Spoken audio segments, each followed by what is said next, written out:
Lieutenant Colonel William Rankin is the only known person to survive a fall from the top of a cumulonimbus thunderstorm cloud.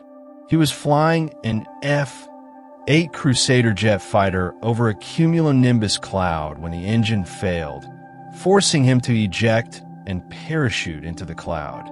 He suffered immediate frostbite, and decompression caused his eyes, ears, nose, and mouth to bleed.